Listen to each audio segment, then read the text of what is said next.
le livre de 2 Chroniques, le chapitre 20. Le chapitre 20.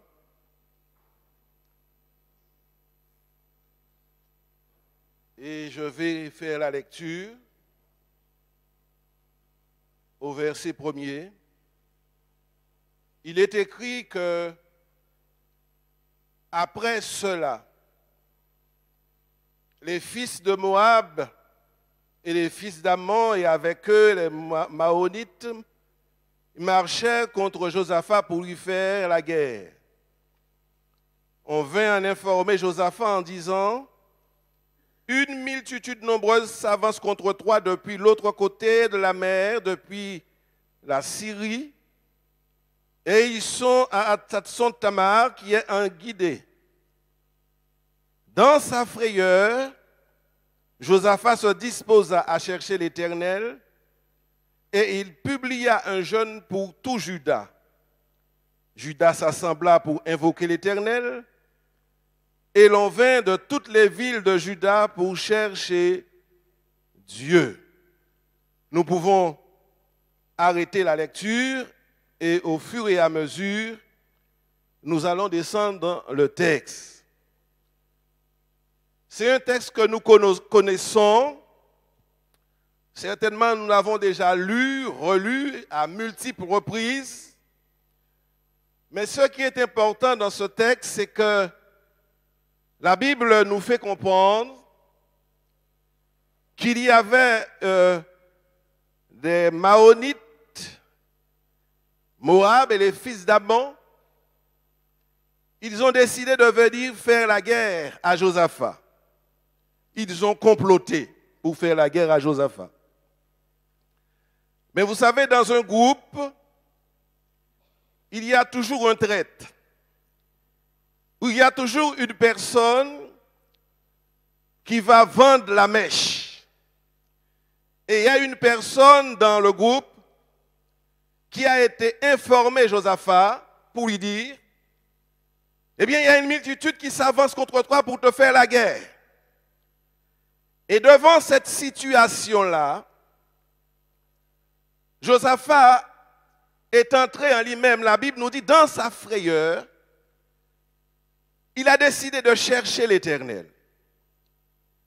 Il a décidé de invoquer le Dieu vivant et vrai et de publier un jeûne devant cette situation-là. Parce qu'il savait qu'il n'était pas en possibilité de faire face à ces géants-là. Et en cherchant l'Éternel, le texte nous dit, au verset 5, il se présenta au milieu de l'assemblée de Juda et de Jérusalem, dans la maison de l'Éternel, devant le nouveau parvis. Et il dit à l'Éternel: n'es-tu pas Dieu dans les cieux? Et n'est-ce pas toi qui domines sur tous les royaumes des nations? N'est-ce pas toi qui as en main la force, la puissance, et à qui nul ne peut résister? Il dit à l'Éternel: mais n'est-ce pas toi,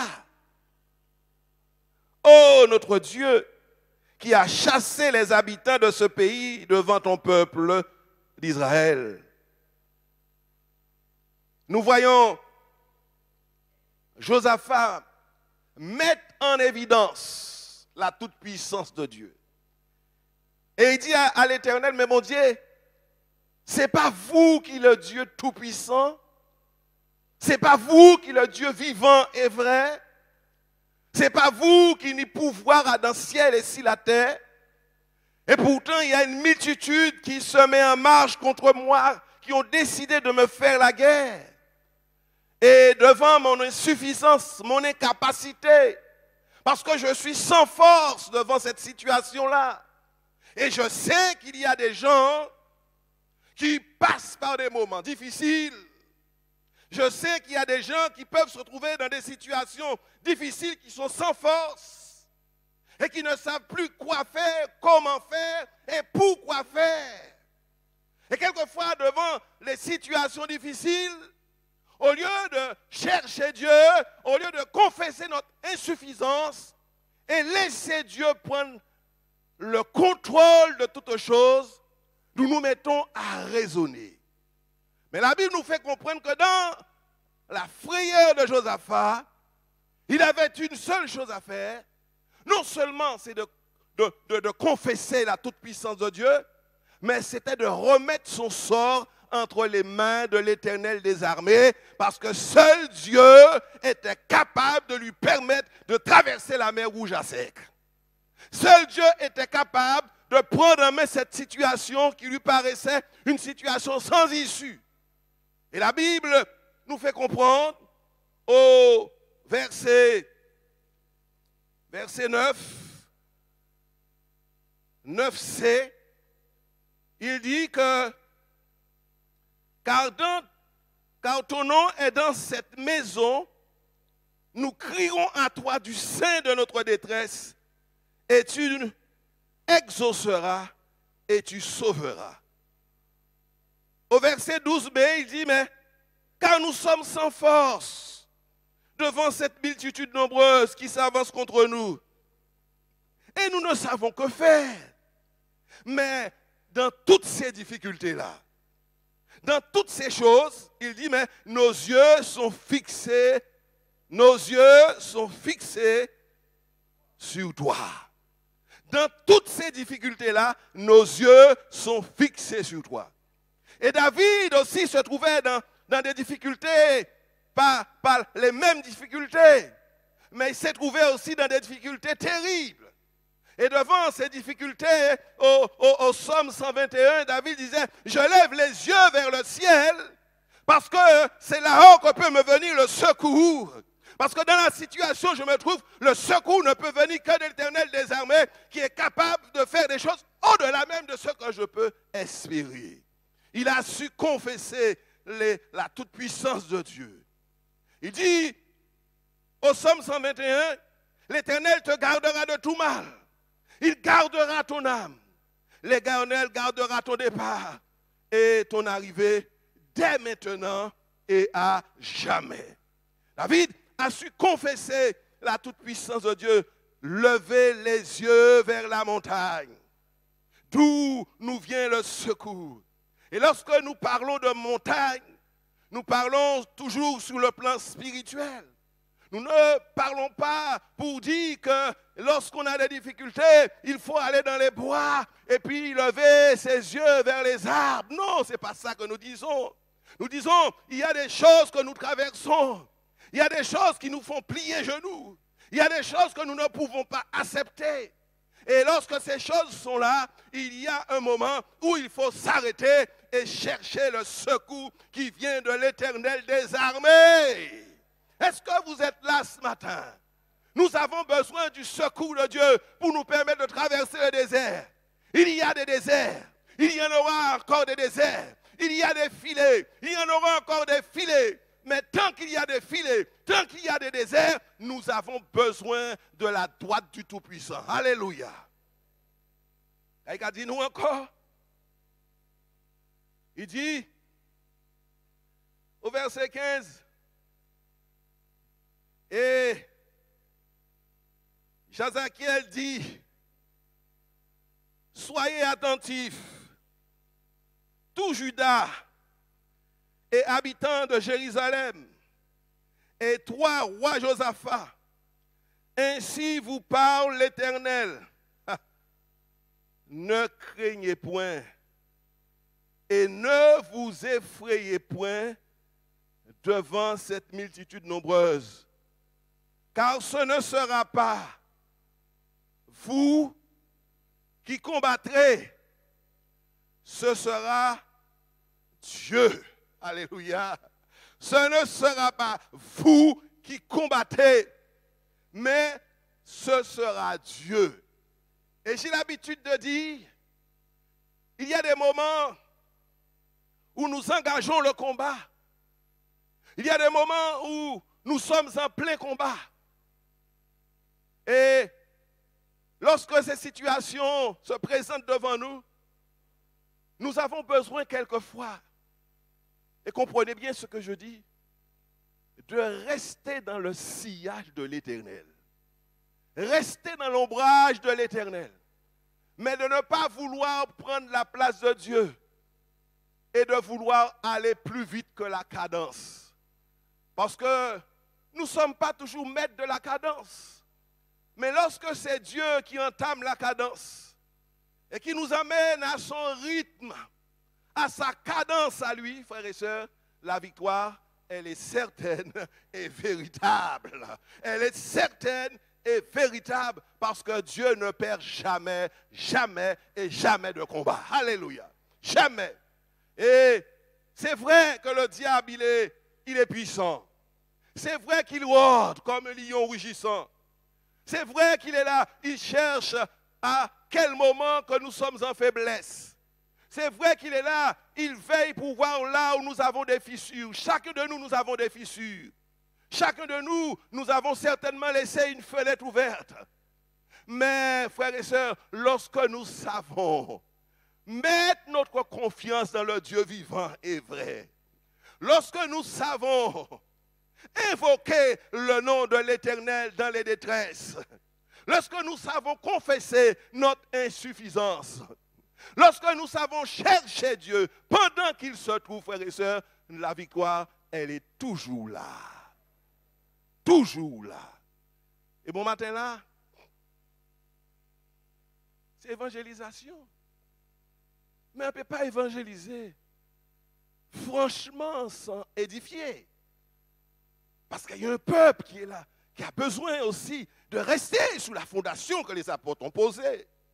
Il y a un peuple qui est là, qui a besoin de cette assurance, de cette confiance dans le Dieu vivant et vrai. Il y a des gens qui sont là, qui ont besoin du secours de l'Éternel. Il y a ceux peut-être qui sont venus, vous êtes fatigués, vous êtes chargés, vous n'avez plus de force. Vous ne voulez plus combattre. Peut-être que vous avez déjà ruminé, faire passer dans votre tête, vous avez déjà dans votre esprit, vous avez déjà imaginé comment vous avez lâché prise. Parce que vous ne pouvez plus tenir. Parce que la pression est tellement forte. Alors, mais je suis venu vous dire ce matin, que Jésus-Christ reste le même hier, aujourd'hui et éternellement. Et ce que Jésus a dit, Jésus le fait. Jésus a dit, je suis l'Éternel qui délivre. Je suis l'Éternel qui guérit. Je suis l'Éternel qui bénit. Et ces paroles-là, ce sont des paroles qui sont valables pour l'éternité. Est-ce que vous êtes d'accord avec ça? Alors bon matin là, on y a un seul bitin pour comprendre. C'est plier pour plier genou. C'est accepter. Elle va laisser le roi de gloire entrer. Parce que là où il rentre, il va rentrer pour faire nettoyage. Il va rentrer pour nettoyer. Et Josaphat te comprendre ça. Josaphat a dit, mais à des textes, ne craignez point, mais pas effrayé. Ne vous effrayez point devant cette multitude nombreuse, car ce ne sera pas vous qui combattrez, ce sera Dieu. Et qu'a dit demain, lorsque vous allez vous réveiller, demain, descendez contre eux. Ils vont monter par la colline de Tite, et vous les trouverez à l'extrémité de la vallée, en face du désert de Jézréel. Vous n'aurez point à combattre en cette affaire. Présentez-vous, tenez-vous là, et vous verrez la délivrance que l'Éternel des armées vous accordera. Alléluia. Vous verrez la délivrance que l'Éternel vous accordera. Je discutais avec une personne et cette personne, elle a connu le Seigneur. Pendant des longues années, elle a connu le Seigneur. Je dis elle parce que c'est une dame. Pendant des longues années, elle a marché avec le Seigneur.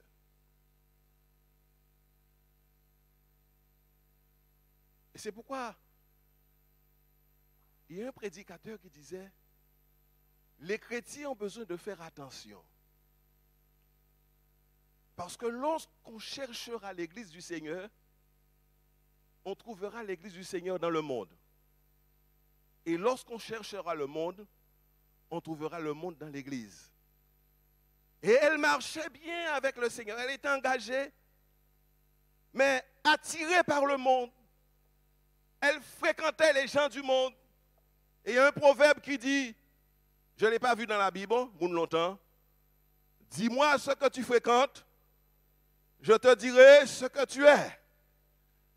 Et puis, tu as fréquenté les gens du monde. Il t'a fréquenté un monde qui t'a invité à dans boîte. Il t'a fréquenté parce que, vous savez, lorsque, je vous explique ça bien, lorsqu'une personne vient au Seigneur, la personne donne sa vie au Seigneur, la personne se repente. C'est la repentance. La repentance, c'est un regret profond d'avoir offensé Dieu. Mais il y a la conversion. La conversion, c'est un changement de cap. C'est un changement de direction, c'est un demi-tour. Mais le plus difficile, c'est la conversion. Et puis, cette personne, certainement, elle marchait avec le Seigneur, mais elle n'était pas encore complètement convertie. Et puis, elle s'est laissée attirer par les gens du monde. Et puis, elle est retournée dans ce qu'elle avait déjà vomi. Cela voudrait dire, elle s'est remise à fumer les petits joints. C'est les grands joints, les petits joints. Les petits joints. Elle s'est remise à fumer les petits joints. Et elle est restée au moins 2 ou 3 ans dans ça. Mais elle avait un problème de conscience. Et un jour, elle vient me voir. Et elle me dit, mais je veux devenir membre. Il vient des fois. Elle a dit, mais je veux devenir membre. Mais quand elle a regardé mon nez, elle a dit, mais je veux devenir membre là. Tout yeux est rouge, rouge, rouge, rouge. Et vous savez, lorsqu'on fume de la drogue, il y a des signes. On ne peut pas tromper les gens. Il y a des signes, il y a des gestes. Et je lui ai donné un rendez-vous pour qu'on puisse discuter franchement.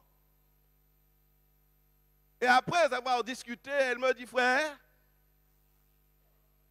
je veux être délivré de ça. Je me bats depuis un certain temps pour sortir là, parce que je suis retourné dans ce que j'avais déjà abandonné, mais maintenant, les choses sont plus fortes que moi. Je n'arrive plus, vraiment plus, à abandonner ces choses. Alors elle a dit, mais est-ce que tu as la volonté? Parce qu'on peut prier pour une personne de janvier à décembre, mais si la personne n'a pas la volonté de s'en sortir, la personne ne s'en sortira jamais. C'est comme les gens qui disent que le Saint-Esprit fait. Le Saint-Esprit me donne. Mais si vous ne lisez jamais votre Bible, si votre réservoir est toujours à sec, eh bien vous êtes, Corinthiens vous dit, vous êtes comme une cymbale retentissante qui fait beaucoup de bruit, qui fait des autres, mon panier rien dit dedans. Pour le Saint-Esprit, il faut signer en réserve. C'est bien ça, frère Gélas. Et là où tu signes en réserve, là où on y en dit dans, le Saint-Esprit qui est bas, ça où j'ai en réserve. Est-ce que vous êtes avec moi? Alors elle voulait s'en sortir. Et j'ai dit, mais il faut que tu mettes ta volonté en action pour t'en sortir. Et puis j'ai prié avec elle. Et je continue encore jusqu'à aujourd'hui à prier avec elle.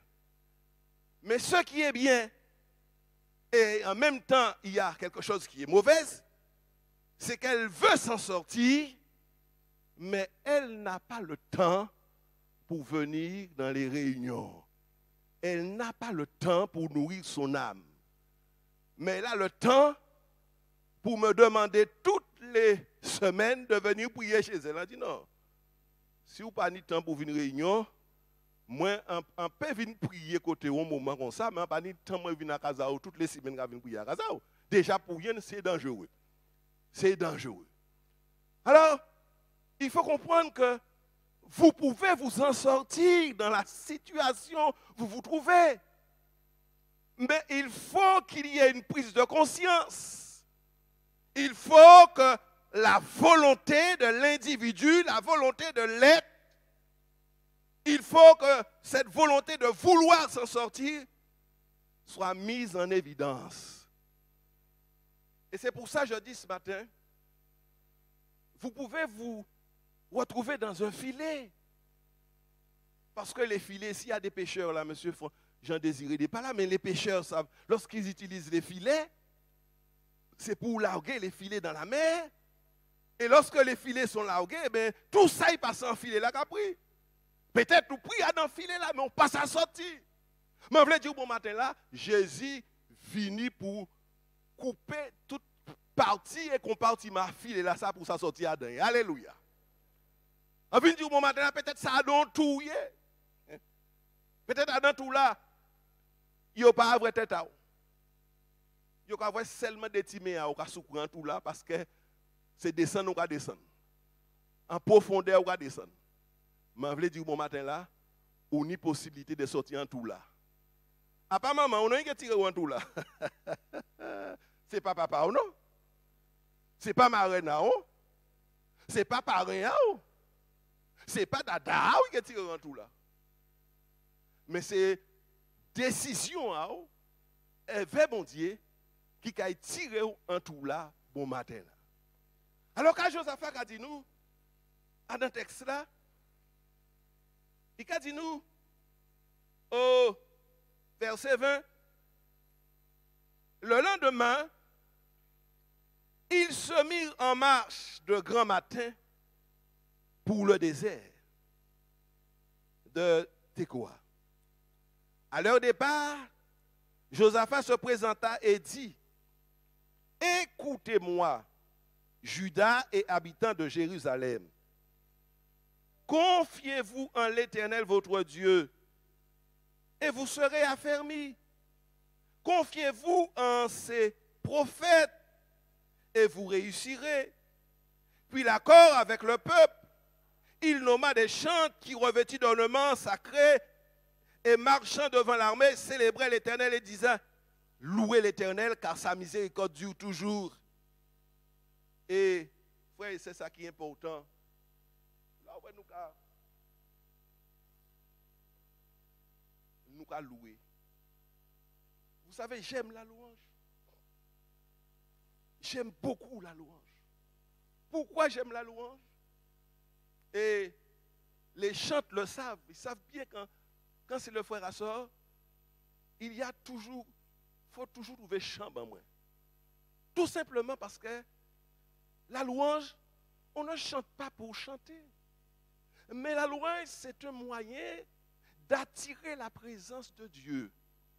Parce que dans la louange, frères et sœurs, il y a des chaînes qui se cassent. Est-ce que vous êtes là? Il y a des murailles qui tombent. Il y a des obstacles qui sont ôtés. Il y a des grosses pierres, on nous parle de gros roches qu'il a. Et ces roches-là, ça peut rouler seulement si la louange a monté. Parce que la louange fait trembler l'enfer. La louange déroute les œuvres de l'adversaire. Et le texte nous dit, ce n'est pas moi qui le dis, au moment, verset 22, où l'on commençait des chants de louange, l'Éternel plaça une embuscade contre les fils d'Ammon et de Moab et ceux de la montagne de Séhir qui étaient venus contre Juda. Et ils furent battus. Ils furent battus devant la présence de Dieu. Ils furent battus dans ces moments de louange, frères et sœurs. Ils furent battus parce que la présence de Dieu était là. Les choses mauvaises ne pouvaient pas rester là. Les impuretés ne pouvaient pas rester là. S'il y avait des démons, ils devraient se manifester parce que la présence, la puissance de Dieu se manifestait. Et ce matin, tout ce qui est là comme obstacle, Tous ceux qui sont là, qui veulent ce matin aveugler l'intelligence d'une personne, je les réduis à l'impuissance dans le nom de Jésus. Parce que Jésus m'a donné pouvoir et il m'a donné autorité ici-bas. Et parce que j'ai pouvoir et autorité ici-bas, je confesse ce matin que l'Esprit du Seigneur, il est sur moi ce matin. Il est sur moi pour annoncer aux captifs la délivrance. Il est sur moi pour envoyer libre les opprimés. Il est sur moi pour proclamer une année de grâce ce matin. Et ce matin, Dieu veut libérer. Il veut que les chaînes se brisent. Il veut que les liens soient rompus. Il veut que les obstacles soient ôtés. Il veut que ceux qui sont venus malades, qui sont venus ce matin avec de l'arthrose, avec des douleurs, ceux qui sont venus ce matin fatigués, chargés ce matin, il veut ce matin que vous puissiez repartir libre au nom de Jésus. Parce que Jésus-Christ, il reste le roi des rois. Il reste le Seigneur des seigneurs. Et le psalmiste nous disait, vous savez, j'aime beaucoup les psaumes. J'aime beaucoup les livres de David. Le psalmiste a dit nous, celui qui demeure, vous connaissez déjà où c'est écrit. Psaume 91. Celui qui demeure sous l'abri du Très-Haut, eh bien, il repose à l'ombre du Tout-Puissant. Eh bien, je dis à l'Éternel, mon refuge et ma forteresse, mon Dieu en qui je me confie. Car c'est lui qui me délivre du filet de l'oiseleur. Ce n'est pas le frère Assor, ce n'est pas le frère Gélas, ce n'est pas le frère Ibéné, mais c'est l'Éternel qui vous délivre du filet de l'oiseleur. Mais pour que vous soyez délivrés du filet de l'oiseleur, il faut que vous vous positionnez pour celui qui est Jésus-Christ de Nazareth, celui qu'on appelle Je suis. Est-ce que vous connaissez à l'air crier Je suis là? Vous connaissez Je suis? Je suis celui qui suit. Vous le connaissez? Vous connaissez celui qu'on appelle Je suis l'alpha et l'oméga? Vous connaissez Nicolas? Vous connaissez celui qu'on appelle Adonai? Vous connaissez? Eh bien, bon matin là, il veut faire un bitex spectaculaire. Il veut faire un bitex vraiment spectaculaire. Et il a dit, toujours dans Somme 91 là, tu ne craindras ni les terreurs de la nuit, ni la flèche qui vole le jour, ni la peste qui marche dans les ténèbres. Vous ne pouvez pas craindre tout ça. Ni la contagion qui frappe en plein midi. Et il dit, mais que 1000 tombent à ton côté, et 10 000 à ta droite. 10 000 à ta droite.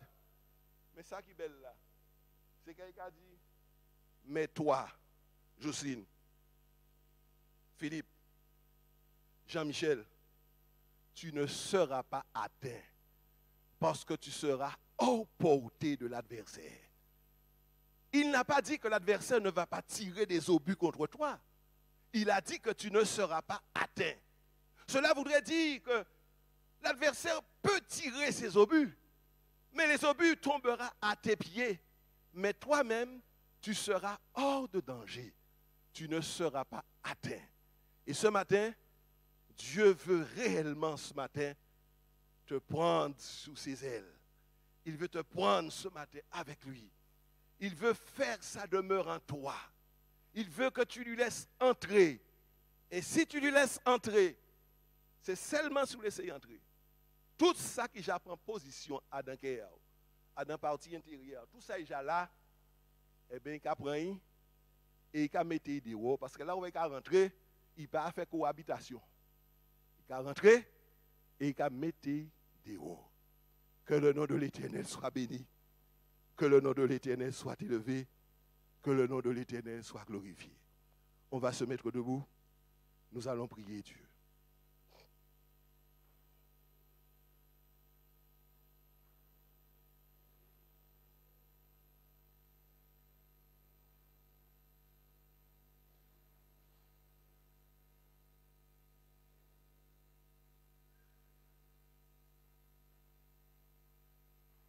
La Bible